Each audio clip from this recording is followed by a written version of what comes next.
नमस्कार दोस्तों, कांग्रेस वालों को राहुल गांधी को लगता है शर्म ही नहीं आती है। अब देखिए, इजराइल और फिलिस्तीन के मुद्दे पर जो विवाद पैदा हो रहा है, जो बहुत बड़ा आतंकवादी हमला हुआ है हमास की तरफ से इजराइल पर, तो यहाँ कांग्रेस इजराइल के साथ खड़े होने की बजाय इनडायरेक्टली हमास का समर्थन कर रही है।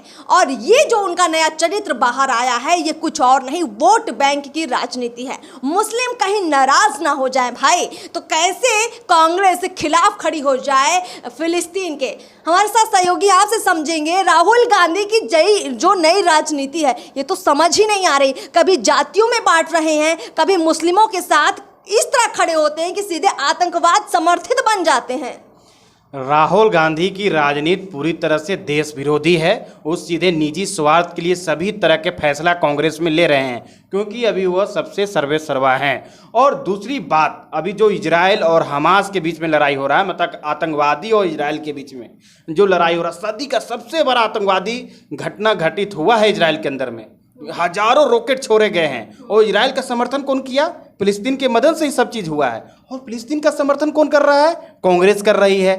कांग्रेस फिलिस्तीन का समर्थन सिर्फ इसलिए कर रही है क्योंकि वहाँ मुस्लिम है, और जो लड़ाई हुआ हो रहा है धर्म को लेकर लड़ाई हुआ है, यहूदी और मुस्लिमों के बीच में, और मुस्लिमों के बीच में लड़ाई हुआ है। पर पीछे के मुद्दों को हम छोड़ देते हैं, उनकी क्या लड़ाई है क्या नहीं है। हम भारत की बात कर रहे हैं। भारत में देश के प्रधानमंत्री पूरा देश का नेतृत्व करता है, देश की जनता उसको चुन के भेजती है और उसका एक एक बयान का मायने होता है। उसने जब कहा कि हमास एक आतंकवादी संगठन है, हमास एक आतंकवादी हमला किया है और मैं इजराइल के साथ हूं, मतलब मेरा देश इजराइल के साथ है, तो आपके मन के अंदर कुछ भी हो, मन के अंदर आपके कुछ भी हो, पर आपकी जुबान पर सार्वजनिक तौर पर आप इजराइल के साथ आपको खड़ा होना चाहिए था। कांग्रेस को इजराइल के साथ होना चाहिए था, खड़ा होना चाहिए था कांग्रेस को, राहुल गांधी को, सोनिया गांधी के, खड़गे को, जो राष्ट्रीय अध्यक्ष हैं कांग्रेस के। देश के अंदर ये लोग बैठक करते हैं और बैठक में प्रस्ताव लाते हैं और इनको हिम्मत नहीं होता है, इनको हिम्मत नहीं होता कि हमास के बारे में कुछ बोले कि वो आतंकवादी संगठन है, वो इस तरह क्यों कर रहा है। ये बोलते हैं कि इजराइल ऐसा क्यों कर रहा है, फिलिस्तीन पर हमला कर रहा है, उनके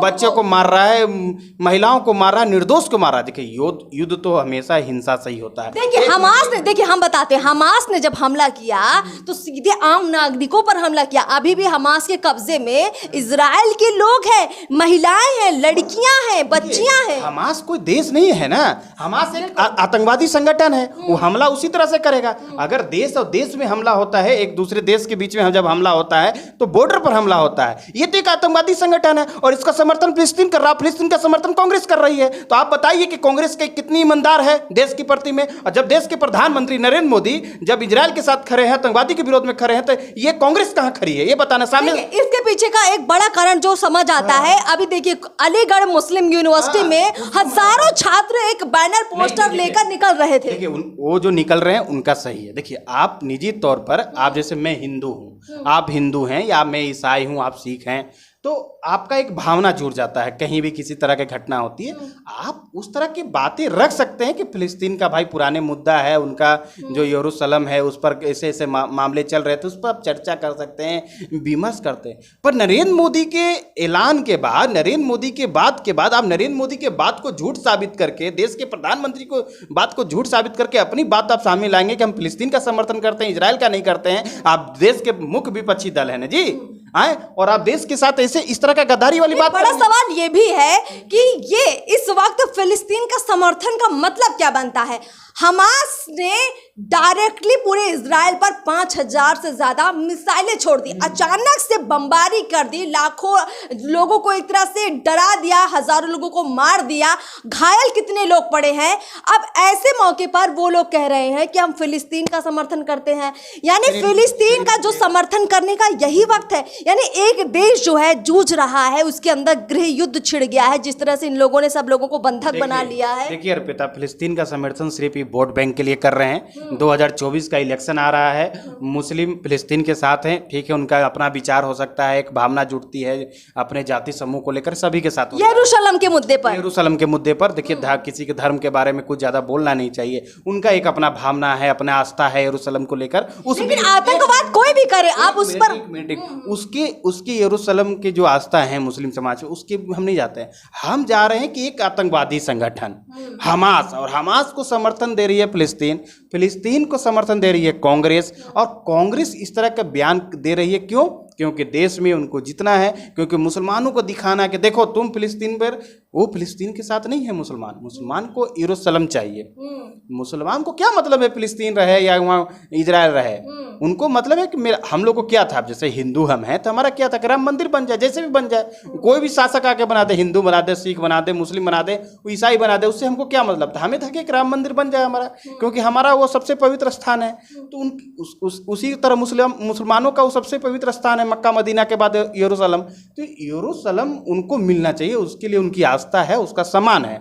पर इस आस्था और सम्मान का फायदा उठा रही है कांग्रेस भारत में, और भारत में इसका फायदा वोट बैंक की राजनीति से उठा रही है कि देखो भाई, तुम यरूशलेम को लेकर तुम्हारी जो आस्था है, हम उस आस्था के साथ तुम्हारे साथ खड़े, पर वो आस्था के साथ नहीं खड़े हैं, वो देश के साथ विरोध कर रहे हैं। और जो भी अगर मुस्लिम समाज भी कोई देश के साथ विरोध कर रही है, वो बोले कि यरूशलेम हमें फ्रीडम चाहिए, हमें वहाँ नमाज अदा करना चाहिए, सब मुद्दा ठीक है, पर ये बोले कि हमास ने सही किया है, हमारे देश के प्रधानमंत्री का बयान गलत है। हमारे देश के प्रधानमंत्री का लाखों बयान गलत हो, देश के प्रधानमंत्री ने बोला है ना भाई, एकता आप दिखाइए ना। पहले वाली कांग्रेस अब रही ही नहीं अर्पिता।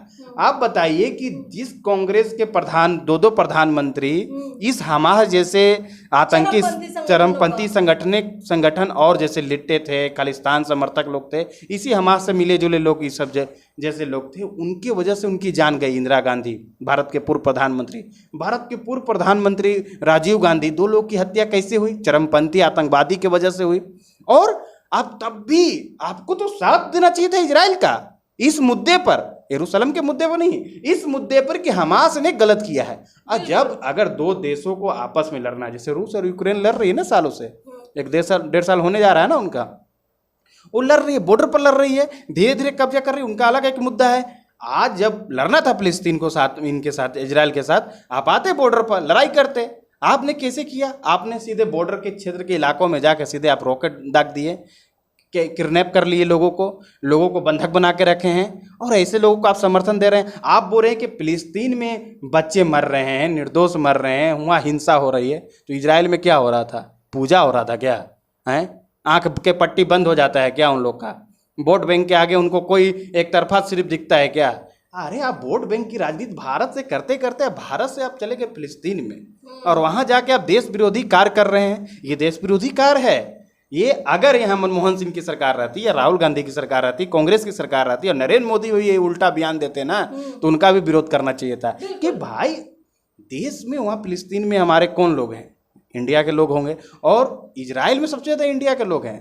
अब वहाँ क्या बोलेगा लोग कि देखो भाई, तुम्हारे यहाँ तो पता ही नहीं चल रहा है। दुनिया में एक और बड़ी बात है कि जिस तरह से कांग्रेस ने ये जो नया स्टैंड लिया है फिलिस्तीन का समर्थन करके, दुनिया में भारत कमजोर दिख रहा है। दुनिया की बड़ी ताकतें देख रही हैं कि भाई देश का प्रधानमंत्री अलग बोल रहा है, देश के विपक्षी दल अलग बोल रहे हैं, यानी इनके अंदर आपस में एकता नहीं है, एक सुर नहीं है, तो कहीं ना कहीं इस तरह से हम देश को कमजोर भी कर रहे हैं। राहुल गांधी पूर्व से देश की बदनामी करते आए हैं। हाँ, जगह जगह चले जाते हैं। G20 की बैठक हो रही थी, वो यूरोपीय देश में घूम रहे थे। आप सामने इसका है कि राहुल गांधी की मानसिकता क्या है कि नरेंद्र मोदी का विरोध करते करते यहाँ उनका दाल नहीं गला, तो अब देश का विरोध करने के लिए कई देशों में घूम चुके हैं, और उनकी बयान देश के विकास करने के लिए नहीं आता है। उनकी बयान ही नहीं आता कि देश में इन्वेस्टमेंट कैसे हो, देश का विकास कैसे हो। भाई नरेंद्र मोदी ने ये इस तरह का विकास नहीं कर रहे। मैंने यूरोप गया, मैं रूस गया, मैं अमेरिका गया, मैं चीन गया, वहाँ से मैंने ये सीख के आया है, वहाँ नरेंद्र मोदी को ऐसे करना चाहिए। ये बात नहीं बोलते हैं फ्रीडम, यहाँ नहीं है, यहाँ आज़ादी नहीं है, व्यक्ति की आज़ादी नहीं है। आप दिन भर गाली दे रहे हैं प्रधानमंत्री का समर्थन आप नहीं कर रहे हैं ये विदेशी मुद्दे पर, और आप कह रहे हैं कि यहाँ व्यक्ति की आज़ादी भी नहीं है। और तो आप जिन मुद्दों को लेकर ये विदेशों में भारत की बदनामी करते हैं, नरेंद्र मोदी की खिलाफत करते हैं, उन्हीं मुद्दों पर आज देखिए जातिवाद सबसे ज्यादा कौन कर रहा है देश के अंदर? राहुल गांधी कर रहे हैं। देखिए जातीय जनगणना की मांग कीजिए, जातीय जनगणना के आधार पर आरक्षण दे दीजिए। अर्पिता, मैं कह रहा हूँ कि आगे आप राहुल गांधी जी धर्म आधारित जनगणना कीजिए, धर्म के अनुसार आगे आरक्षण दीजिए, और जिस धर्म में जितने कास्ट हैं या जितने उनके प्रकार हैं या जितने उनके टाइप्स हैं, उनको फिर अलग अलग आरक्षण मिलेगा। आप जैसे हिंदू, 1 मिनट, जैसे हिंदू 80% आते हैं, आप हिंदू को 80% दे दीजिए, जैन 2% आते हैं, 2% दे दीजिए, मुस्लिम 13% आते हैं, मुस्लिम को 13%, वो अपना बांट लेंगे। तो आगे राहुल जी जाति नहीं है, आगे दिमाग को खोलिए राहुल जी, आगे राहुल जी जाति नहीं, आगे धर्म आता है। धर्म आधारित आगे जनगणना होना चाहिए, उसके बाद फिर धर्म के लोग, मतलब जो भी देश के संविधान के व्यवस्था के अनुसार धर्म के अंदर में, जैसे हिंदू धर्म के अंदर में जितनी जातियां हैं उनमें फिर बढ़ जाएगी 80% में, अच्छी बात रहेगी, कोई भेदभाव नहीं होगा। राहुल जी आपसे ये आपके नहीं, फिर राहुल जी मंदिर मंदिर घूमने लग जाएंगे, राहुल जी टीका भी लगाने लग जाएंगे, तिलक लगाएंगे, राहुल जी फिर जनेऊ भी पहनने लग जाएंगे। बीच बीच में ऐसा करते भी हैं। देखिए जिन जिन राज्यों में आपने देखा होगा कि हिंदुओं की संख्या काफी ज्यादा है, हिंदू वोट बैंक ज्यादा है, तो राहुल गांधी ऐसा करते हैं। आपने कई बार ऐसा देखा होगा। उनकी ये आदत है, खास करके 2019 के इलेक्शन में तो बहुत ज्यादा उन्होंने किया था। पर हमारी जो चर्चा थी फिलिस्तीन पर, जिस तरह से कांग्रेस का समर्थन दिया है, वो अपने दादी, मतलब राहुल गांधी अपने दादी को के आत्मा को दुखी पहुंचाएंगे पितृपक्ष में, अपने पिता के आत्मा को दुखी पहुंचाएंगे, किंतु दोनों की हत्या बड़ी निर्मम तरीके से इन चरमपंथियों ने, हमारे जैसे संगठनों ने किया था। और उनकी एक में खालिस्तान शामिल था, एक में लिटे शामिल थी, और ये 2 लोग ने बड़ी निर्मम तरीके से हत्या की, खास करके राजीव गांधी के। और आप ऐसे आतंकवादी को साथ दे रहे हैं। 26/11 का आपके कार्यकाल में हुआ है ना आतंकवादी घटना, है, आप उससे भी आप सबक नहीं ले रहे हैं भाई। दो आपके परिवार चले गए बड़े नेता देश के। इंदिरा गांधी तो बहुत अच्छी नेत्री थी। ये लोग तो ऐसे आपको बता दें कि धारा 370 आर्टिकल 370 जो कश्मीर का मुद्दा है, ये उसका भी विरोध करते हैं। देश के अंदर आप विरोध कीजिए, क्योंकि आप विपक्षी दल हैं, उसका एक अलग हम लोग चर्चा कर लेंगे। पर देश के बाहर जब विदेशी बातें हो रही, विदेशी नीति जब देखा जा रहा है, तो आप भाई सरकार को साथ लेकर न चलेंगे। आप सरकार को पूछेंगे ना कि मैं क्या बयान दूं या नहीं। आप अभिव्यक्ति के ऐसा लग रहा है सोचेंगे ना कि भाई नरेंद्र मोदी ने क्या बयान रखा है, हमारे राजदूत ने क्या बयान रखा है, हमको बयान देने से वहाँ क्या असर पड़ने वाला है, इजराइल में हमारे कितने लोग फंसे हुए, हमास क्या कर सकता है, हमास से एक भारतीय की मौत भी हुई इजराइल के अंदर में, आपको पता भी होगा। तो किसकी ये जवाबदेही होगी? नहीं, अब ऐसा लगता है कि राहुल गांधी और पूरी की पूरी कांग्रेस नरेंद्र मोदी को हराने के लिए अब देश के अंदर तो ये ज्यादा कुछ कर नहीं पा रहे हैं, तो जो देश विरोधी ताकतें हैं कहीं ना कहीं वो उनसे लिंक जोड़ना चाह रहे हैं, उनसे ताकत लेना चाह रहे हैं, इसीलिए तो इस तरह की बयानबाजी करते हैं। जो भी देश आतंकवाद से त्रस्त है, अमेरिका ने सीधे एक जुबान में अभी अमेरिका ने बोला कि मैं पूरी तरह से आपको समर्थन दे रहा हूं और सैन्य शक्ति भी आपको भेजा हूं, बोला ना उन्होंने। भारत ने भी बोला ये जो भी आतंकवाद से त्रस्त है वो बोलेगा, और जो आतंकवाद प्रस्त है वो जाएगा उसके साथ, हमास के साथ, फिलिस्तीन के साथ, चीन, पाकिस्तान, देखिए किसके साथ है। इसी भारत में महात्मा बुद्ध जन्म लिए, पूरे विश्व में उन्होंने शांति का संदेश दिया। महात्मा गांधी जन्म लिए ये 19वीं 20वीं शताब्दी में, उन्होंने पूरे विश्व के अंदर में एक मैसेज दिया कि भाई हम अहिंसा के पुजारी, हिंसा के पुजारी नहीं हैं।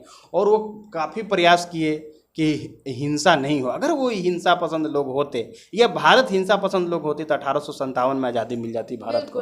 पर भारत ने बहुत प्रयास किया कि अहिंसा के बदौलत हमें आज़ादी मिले, बहुत प्रयास किया, उसमें हिंसा भी हुआ, पर उसमें महात्मा गांधी ने बहुत प्रयास किया। तो आप जो भारत अहिंसा के पुजारी है, आप उसको हिंसा करने वाले के साथ खड़ा क्यों कर रहे हैं? आप क्यों अपने नाना जवाहरलाल नेहरू का आप बदनामी करने पर तैयार हैं, उनके विचारों को आप तिलांजलि दे रहे हैं? और पितृपक्ष का समय चल रहा है, पितृपक्ष में इस जो फैसला कांग्रेस का जो फैसला आया ना, एक बोल देता हूँ मैं, कांग्रेस का जो फैसला आया है ना फिलिस्तीन का समर्थन करना, वो नेहरू जी की आत्मा को भी दुखी पहुंचाया है, इंदिरा जी को भी पहुंचाया है, और राजीव गांधी जी को भी दुखी पहुंचाया है। देखिए कुल मिलाकर जब लोग कह रहे हैं हैं कि देखिए रूस और यूक्रेन का जब युद्ध हुआ तो नरेंद्र मोदी का स्टैंड बहुत क्लियर था। उन्होंने कभी नहीं कहा कि हम रूस के युद्ध का समर्थन करते हैं। कभी प्रधानमंत्री नरेंद्र मोदी ने, भारत ने ये कभी नहीं कहा। उन्होंने हमेशा यही कहा कि रूस और यूक्रेन का युद्ध समाप्त होना चाहिए। और यही नहीं, यूक्रेन को भी भारत ने मदद की, दवाइयाँ भेजी, कई तरह की मदद की भारत ने। लेकिन कुल मिलाकर उन्होंने ये कहा कि ये चूंकि दो देशों का मसला है इसलिए हम इस पर जो है सीधा निर्णय नहीं लेंगे कि कौन सही है कौन गलत है, लेकिन युद्ध आप समाप्त कीजिए। लेकिन इजराइल की अगर बात करें और फिलिस्तीन की बात करें, ये मसला एकदम अलग है। जो हमास है उसे फिलिस्तीन का समर्थन मिला हुआ है और हमास एक चरमपंथी आतंकवादी संगठन है जिसने कोशिश की इजराइल को खत्म करने की, कोशिश की इजराइल के आम नागरिकों को मारने की, उसे ध्वस्त करने की।